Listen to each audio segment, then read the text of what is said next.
House, home. Why can I say welcome home, but I can't say welcome house? Why can I say I'm going home, but I can't say I'm going house? Even though these words can mean the same thing, they're actually quite different. In the first picture, you can see a house. When we say house in English, we're talking about the physical place. So the walls, the door, the roof, the windows, this is a house. You can see that there is a moving truck out the front of the house and people will be living there soon. But right now, it's nobody's home because nobody lives there. This is a home. You can see a family, they've decorated it beautifully, they feel comfortable and safe in this environment. This is called their home. A house is a building that people can live in. But a home is a place where you live and feel comfortable, safe, or emotionally connected. Think about this sentence. This house is not a home because nobody actually lives there. It's not a home. One of the central ideas of this video is that a house can become a home, but a home doesn't have to be a house. This is not a house, it's a tent, but the people are living there. The family feels safe, they feel happy, they feel comfortable. So this is their home, but it's not a house. A house is a place, a home is a feeling. A home doesn't even have to be a place where you live, like a tent. Now, this girl's in a city, and she's thinking, this place feels like home. It might not be the city where she comes from, but after some time, she feels like she belongs here, and she feels comfortable in this city. So she can say, this place feels like home. Look at the next sentence. She can turn this house into a home. So before she arrived, it was simply a house. It's not well decorated. There's nothing on the walls. It doesn't feel warm and safe and homely. It's just an empty house. But after she was done decorating it, it feels like a home. So we're coming back to the central idea that a home is a feeling. When talking about things like building, buying, selling, and painting, house and home are both correct. You can build a home, you can buy a home, you can sell a home, and you can paint a home.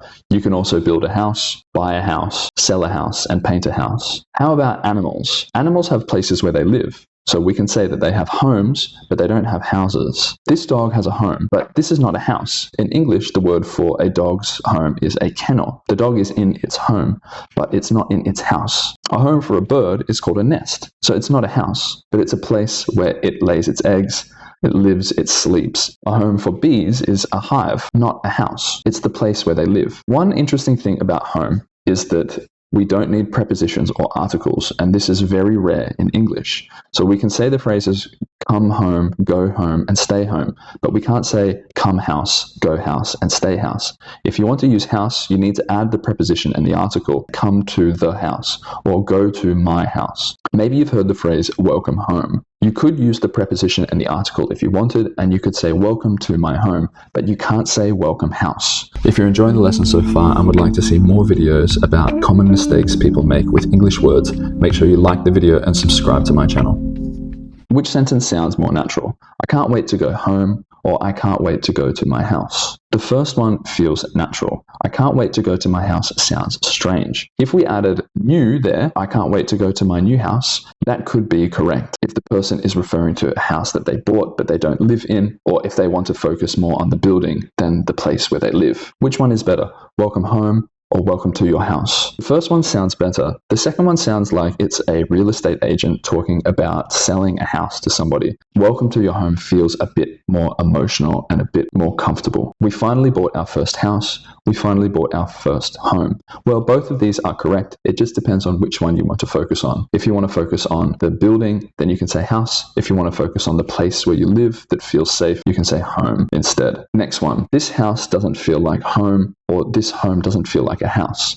The second one is incorrect. The first one is correct. We're actually saying something meaningful here. We're saying that the house doesn't feel safe and comfortable. This home doesn't feel like a house. That doesn't make sense in English. My hometown will always be my home, or my hometown will always be my house. The second one is incorrect. The first one is correct. We're not talking about the house. We're talking about the city. When we say my hometown will always be home, we're just saying it's the place where you feel comfortable and safe. House and home are both nouns, but they can also appear as adjectives, such as saying house cat. It's a cat that lives in a house instead of on the street. Home you can use in a variety of ways, such as saying home cooking, hometown, or homesick.